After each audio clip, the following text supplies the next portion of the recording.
Long before any European ship reached the shores of what would one day be called Florida, the land was already alive with human presence, shaped by generations of people who learned to survive among wetlands, forests, rivers, and endless coastlines.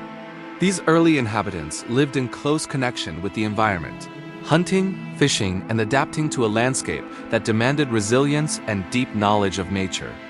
Their stories were never written in books but etched into tools, settlements, and burial sites scattered across the peninsula. For thousands of years, Florida existed outside the recorded history of Europe, until the early 16th century, when exploration, ambition, and empire finally brought it into the awareness of the Old World.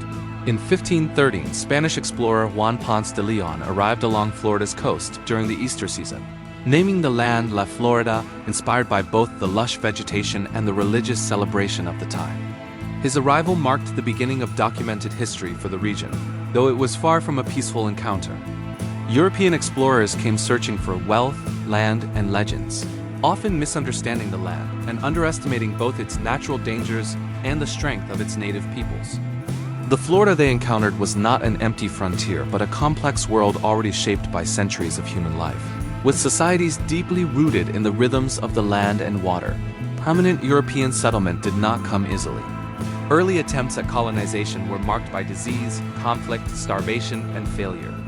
It was not until 1565 that Spain established a lasting foothold with the founding of St. Augustine, a fortified settlement on the northeastern coast that would become the oldest continuously occupied European city in what is now the United States. St. Augustine served as both a military stronghold and a symbol of Spanish authority in a region constantly threatened by rival powers and internal unrest. Life there was difficult, shaped by isolation, limited resources, and the constant need for defense against attacks from enemies both foreign and local. Throughout the 17th century, Florida remained under Spanish control, though it was never a wealthy or heavily populated colony. Unlike other Spanish territories rich in gold and silver, Florida offered strategic value rather than material riches. Its importance lay in its location, guarding maritime routes and acting as a buffer against the expansion of other European empires. British and French interests steadily grew nearby, turning Florida into a contested space where diplomacy, warfare, and shifting alliances with native tribes defined daily survival. Control over the land was fragile, and authority often depended more on negotiation than force. By the mid-18th century, global conflicts reshaped Florida's fate. After the 7 Years' War ended in 1763, Spain ceded Florida to Great Britain in exchange for regaining more profitable territories elsewhere. Under British rule, Florida was divided into East Florida and West Florida, each administered separately and encouraged to grow through land grants and new settlements. Though development increased, the population remained sparse, and the land continued to resist full control, shaped more by nature than by policy. Following the American Revolution, Florida returned to Spanish control in 1783, but Spain's grip on the region was weaker than before. The newly formed United States pressed ever closer to Florida's borders, and tensions grew as settlers moved southward and conflicts with native tribes intensified. The Spanish administration struggled to maintain order, facing economic limitations and political instability at home. Florida increasingly appeared less like a permanent colony and more like a territory waiting to change hands once again. As the 19th century approached, Florida's strategic importance became impossible to ignore. Negotiations between Spain and the United States culminated in an agreement that transferred control of Florida to the Americans.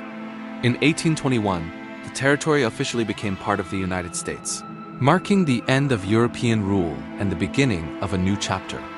Soon after, Florida was organized as a U.S. territory, unifying its eastern and western regions and laying the foundation for American governance, expansion, and settlement. After becoming a United States territory, Florida entered a period of rapid and often turbulent transformation. Much of the land remained wild and undeveloped, dominated by swamps, forests, and remote coastlines, but American settlers began to arrive in growing numbers. Farms and small towns slowly emerged, reshaping the landscape and pushing deeper into territories long inhabited by native peoples.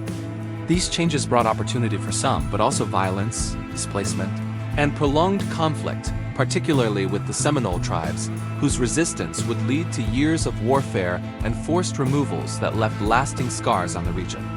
In 1845, Florida was admitted to the Union as the 27th state, a milestone that brought political representation and greater national significance. However, statehood also placed Florida directly within the growing tensions dividing the country. Agriculture expanded, relying heavily on enslaved labor, and the state aligned itself with the Southern economic and social order. When the American Civil War erupted in 1861, Florida joined the Confederacy, contributing resources and strategic support despite seeing fewer major battles than other states. The aftermath of the war plunged Florida into a difficult era of Reconstruction. The abolition of slavery fundamentally altered the social structure, yet true equality remained elusive. Political instability, economic hardship, and deep racial divisions shaped daily life as new laws and institutions struggled to take hold amid resistance and unrest. Despite these challenges, the foundations of modern Florida began to form during this period, with gradual improvements in infrastructure and governance.